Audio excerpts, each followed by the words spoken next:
having serious deja vu because this is exactly what happened to Will at almost exactly the same time. Stranger Things est proche du dénouement, avec la sortie du volume 2 et de l'épisode final, nous révélant probablement pourquoi le 6 novembre est si important. Allons, c'est l'heure de l'histoire, mon poulet au miel. On ouvre les petits volets. Cœur vaillant, œil sur la balle, on ne peut pas perdre.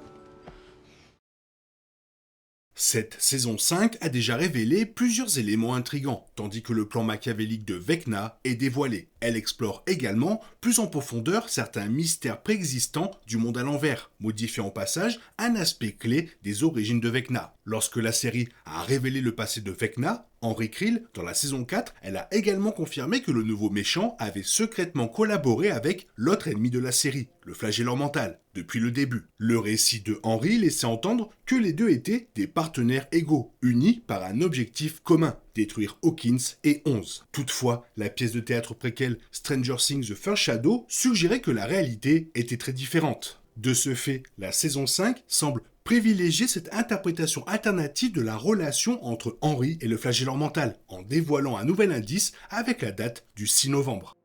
Depuis la première saison, le 6 novembre est une date importante dans la série. C'est le jour où Will a été enlevé, un événement qui a déclenché toute la série. Le flagelleur mental a ensuite attaqué Will de nouveau dans les jours précédents, le premier anniversaire, utilisant sa connexion à l'esprit collectif pour le transformer en espion. On aurait pu penser à une simple coïncidence au départ, mais la saison 4 a changé la donne.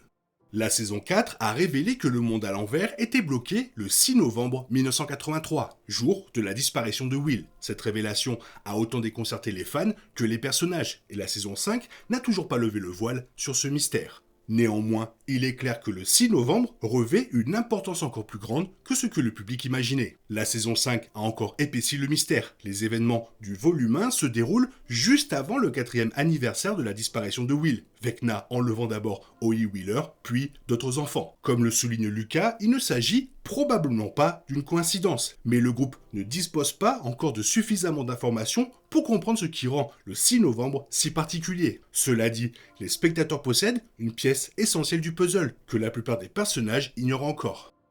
Dans l'épisode 4 de la saison 5, les spectateurs découvrent que Max est prisonnière des souvenirs de Henry Creel depuis la fin de la saison 4. L'un de ses souvenirs remonte à son époque au lycée de Hawkins. Si Max n'en comprend pas encore toute l'importance, un détail crucial ne fait que renforcer sa signification pour les spectateurs. Le souvenir en question montre Joyce, adolescente, distribuant des prospectus pour une pièce de théâtre scolaire. En examinant les détails, Max constate que Henry Creel y figure en vedette et que la représentation unique est prévue le 6 novembre 1959. Les fans ignorent peut-être encore le lien, mais il est clair que les événements de cette soirée fatidique sont liés à ce qui arrive à Will et aux autres enfants dans les années 80.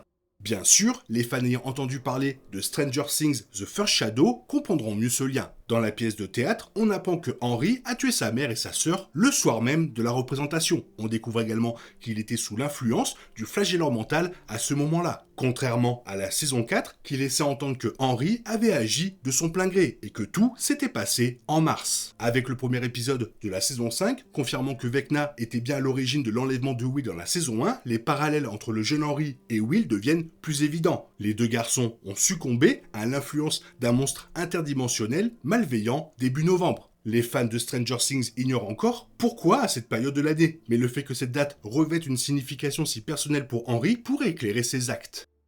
Vecna a été particulièrement actif dans la saison 5. Après s'être caché de 11 et du groupe pendant 18 mois, il a tendu un piège à des enfants à Hawkins, dont Holly, et a réussi à les enlever juste avant le 6 novembre. Will a une vision de l'endroit où se trouvent ses enfants. Ils sont attachés avec des tentacules dans la bouche, quelque part dans le monde à l'envers. Ils ignorent encore ses motivations et ce qui se passera lorsque tous les enfants seront en place. Ce plan rappelle celui de Vecna dans la saison 4. Ciblant 4 adolescents, il a utilisé leur mort pour accroître ses pouvoirs et ouvrir une immense brèche au cœur de Hawkins, provoquant ainsi davantage de morts et de destruction. Vecna n'a pas tué les enfants, mais il doit avoir un plan d'envergure pour avoir triplé le nombre de victimes, et les fans ont une théorie à ce sujet.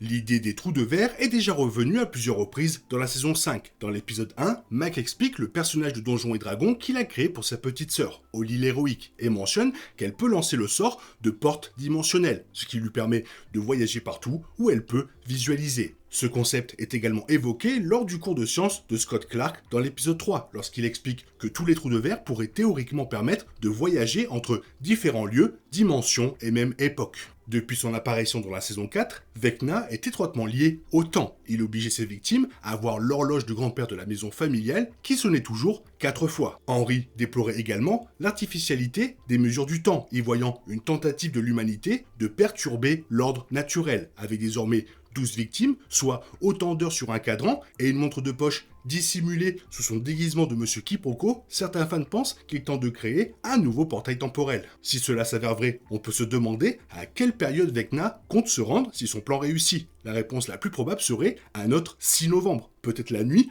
où tout a basculé pour Henry en 1959. Toutefois, les raisons de son voyage dans le temps restent encore floues, mais certains fans pensent que l'histoire de Stranger Things The First Shadow pourrait apporter des éclaircissements. Malgré son mépris apparent pour l'humanité et son alliance avec le flagellant mental dans la saison 4, la saison 5 laisse entendre que la relation de Henry avec le monstre de l'ombre est peut-être plus complexe qu'il n'y paraît. Cela concorde avec la description de leur histoire commune dans l'histoire de la pièce de théâtre, auquel la nouvelle saison fait directement référence. Outre les souvenirs de Henry concernant le lycée de Hawkins, Max a élu domicile dans une grotte où Henry refuse d'entrer, car elle effraie. Elle ignore pourquoi, mais les fans pensent qu'il s'agit de la grotte où, selon The First Shadow, Henry a été transporté pour la première fois dans la dimension X et a commencé à développer ses pouvoirs. Les fans pensent également que ce pourrait être sa première rencontre avec le flagellant mental, car la pièce laisse entendre qu'il a résisté à l'influence de la créature depuis lors. Vecna est peut-être un monstre qui exhibe ses pouvoirs, mais la peur qu'éprouve Henry à l'idée d'affronter l'événement traumatique qui lui a conféré ses pouvoirs montre qu'au fond, il reste humain. Peut-être qu'une partie de lui craint le flagellant mental et souhaite se libérer de son emprise. Si tel est le cas, son plan actuel avec les 12 enfants pourrait faire partie d'un plan plus vaste visant à vaincre la créature ténébreuse une fois pour toutes. Si Henry envisage de remonter le temps, il y a bien des choses qu'il pourrait vouloir changer. En retournant à un certain point du temps, il pourrait tenter d'influer sur le cours des événements afin de ne pas succomber à l'influence du flagellant mental. Il pourrait donc remonter à l'incident de la grotte et essayer de se préserver de toute rencontre avec la dimension X et le monstre. S'il remonte à ce point de l'histoire, 11 et les autres enfants n'obtiendraient jamais leur pouvoir. Will ne serait jamais enlevé. La version de Hawkins du monde à l'envers n'existerait pas et les pertes tragiques de tous ceux qui sont morts par la suite seraient évitées. Cela inverserait complètement la chronologie, ce qui aurait d'autres conséquences, mais permettrait aux jeunes habitants de Hawkins de grandir et de mener une vie normale. Par ailleurs, les agissements de Vecna pourraient s'inscrire dans le plan machiavélique du flagellant mental. Ce dernier cherche peut-être à modifier le passé pour prendre l'avantage sur les héros, ou peut-être qu'il cherche tout simplement à franchir la brèche. Enfin, si Henry doute de sa loyauté, il pourrait renverser le cours de la bataille en trahissant le flagellant mental. Quoi qu'il arrive, il est clair que Henry n'est pas aussi résolument maléfique que la saison 4 de Stranger Things l'a laissé croire. Il ne sera peut-être pas totalement racheté à la fin de la série, mais à l'instar de The First Shadow, les derniers épisodes approfondiront sans aucun doute ses motivations et la véritable nature de son alliance avec le flagellant mental. On ignore encore si Vecna pourra vraiment voyager dans le temps dans la saison 5, mais plusieurs indices laissent présager la concrétisation de cette théorie, notamment de nombreuses références à Retour vers le futur dans les épisodes récents, comme le moment où Robin s'exclame « Nom de Zeus » devant le fameux convecteur temporel, et le signal émis à 88 décibels, rappelant les 88 miles à l'heure. Peut-être que les enfants que Vecna a recueillis serviront de batterie pour alimenter son trou de verre, comme l'a évoqué le professeur Scott Clark. Ensuite, Vecna pourrait repartir le 6 novembre 1959, empêcher le jeune Henry de tuer sa mère et sa sœur et donc ne pas être retenu par les expériences du Dr Brenner. Il serait alors le seul à être en possession de pouvoir et régner sur le monde, sans subir les atrocités des humains qu'il méprise. Henry a peur de la grotte, mais il n'a pas eu peur du flagellant mental quand 11 l'a envoyé dans la dimension X. C'est peut-être là le lien. La peur qu'il a, c'est pour les humains, et pas pour le flagellant mental. Toi, qu'est-ce que tu en penses? Fais-moi part de ton avis dans la zone commentaire, sinon comme d'habitude, bisous bisous, bye bye. Il est impossible de compter sur les autres de nos jours, on est obligé de tout faire soi-même. Je me trompe? Rien de grave, j'avais tout prévu. Où va le monde, je vous le demande.